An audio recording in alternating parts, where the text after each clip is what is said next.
El Instituto Latinoamericano de la Comunicación Educativa, ILCE, presenta La Colonia. Señoras y señores, damas y caballeros, niños y niñas, presentamos el más fabuloso viaje nunca soñado por la arquitectura, la sociedad, la religión. Venga, acérquese. 300 años de historia por un solo boleto. 300 años por un solo boleto. No se lo pierda.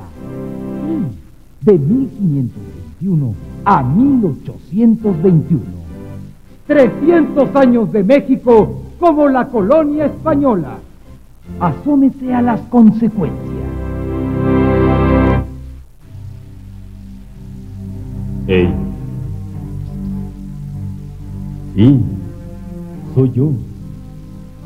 Soy yo. Soy yo. Soy yo. ¿Nunca te has preguntado quién me construyó? Esa es la historia que puedo contarte, junto con otras portadas de catedrales e iglesias.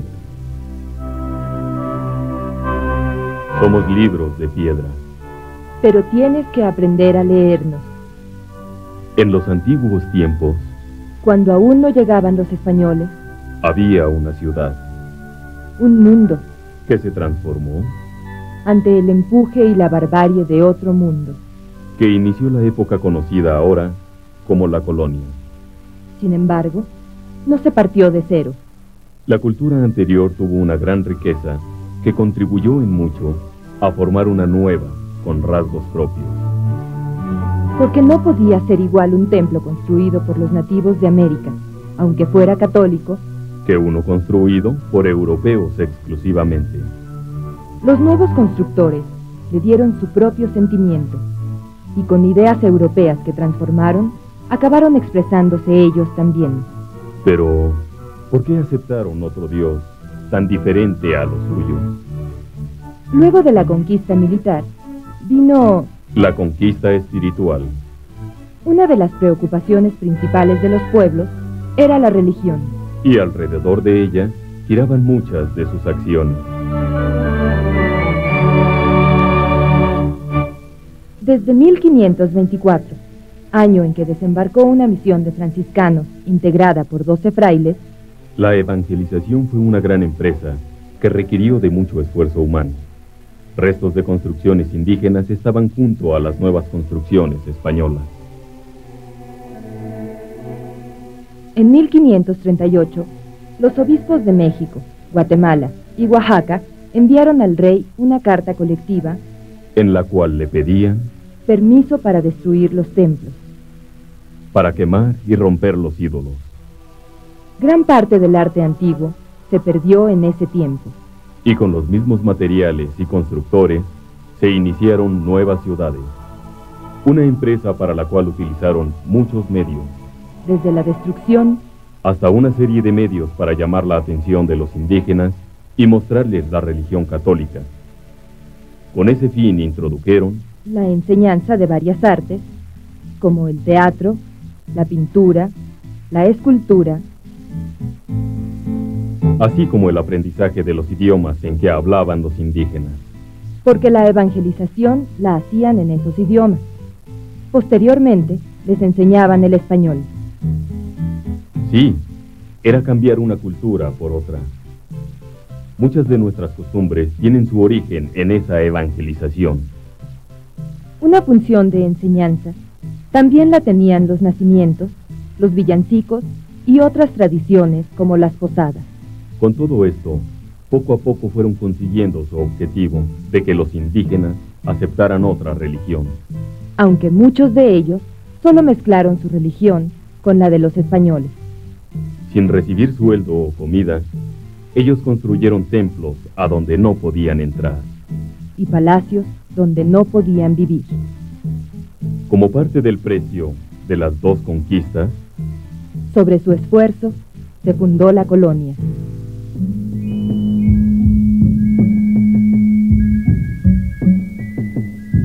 Tequitqui. Este es el nombre de la producción escultórica que los indígenas hicieron para los conventos del siglo XVI.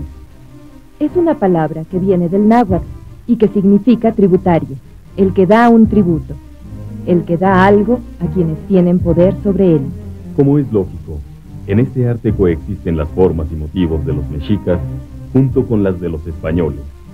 Los temas eran seleccionados por los religiosos.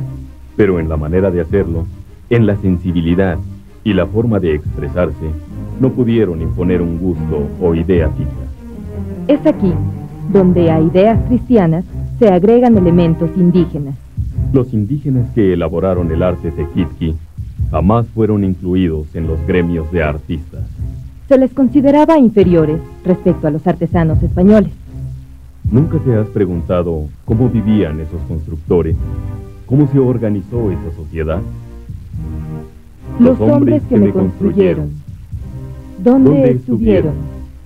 ¿Cómo vivían? Piedra en la piedra. Los que dieron su sangre, ¿cómo llegaron a tener que construir?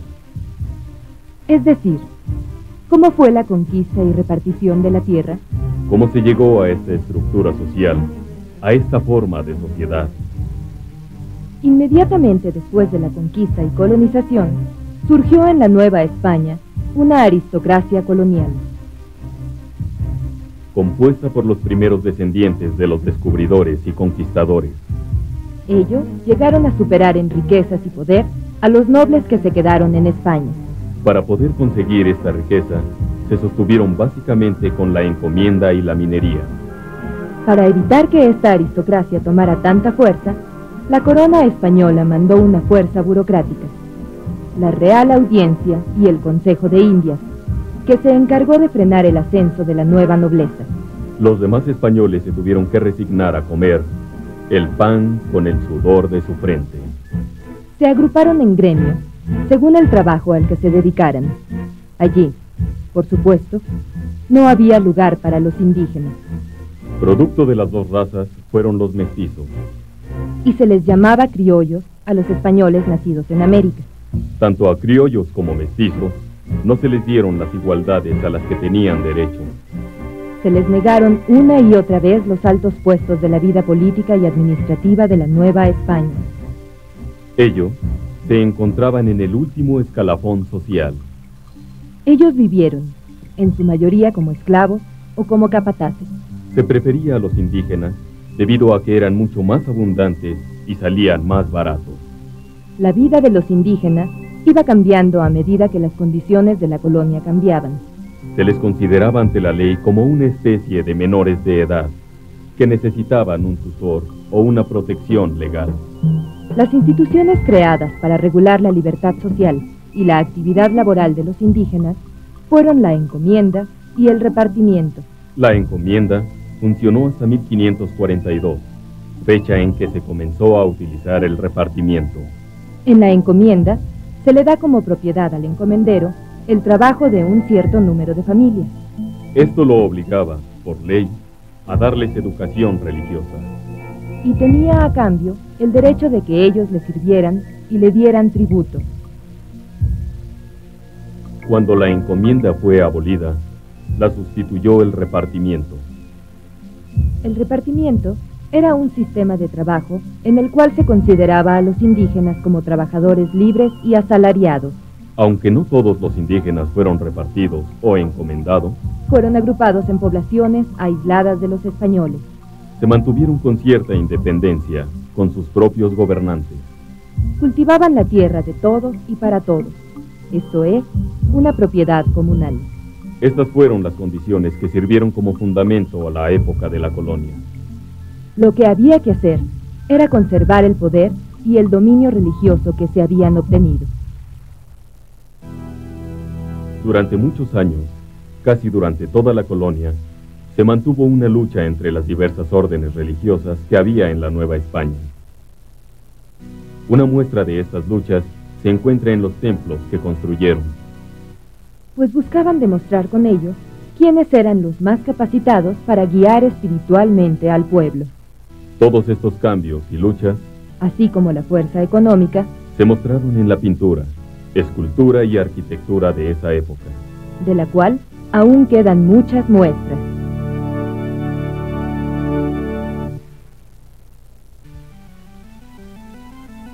En la Nueva España se dieron diferentes escuelas de arte durante 300 años, que encuentran sus mejores ejemplos en el arte barroco, con sus diferentes matices, como el churrigueresco, donde aún se encuentran huellas de la expresión indígena.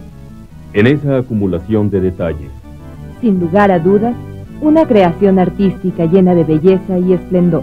Esta belleza y esplendor también se dieron en la literatura, donde el máximo exponente es Sor Juana Inés de la Cruz. Aunque no se puede olvidar a otros, como Juan Ruiz de Alarcón y Carlos Sigüenza y Góngora, que además de ser astrónomo, era escritor. Y así llegamos al siglo XVIII, lleno, para variar, de grandes movimientos sociales. En la Nueva España se leían y discutían obras que estaban prohibidas por la corona española. Y se hacían cultivos, y se utilizaban industrias que habían sido prohibidas por la corona, con el fin de proteger los cultivos e industrias de España. El descontento de la sociedad crecía. Criollos y mestizos seguían siendo marginados. Se acercaba el fin de una época. ¡Viva nuestra patria! A tirar 300 años de opresión. ¡Por la libertad! Y eso es solo un poco de lo que puedo contarte. Soy un libro de piedra y hablo continuamente, hacia todos lados y para todos.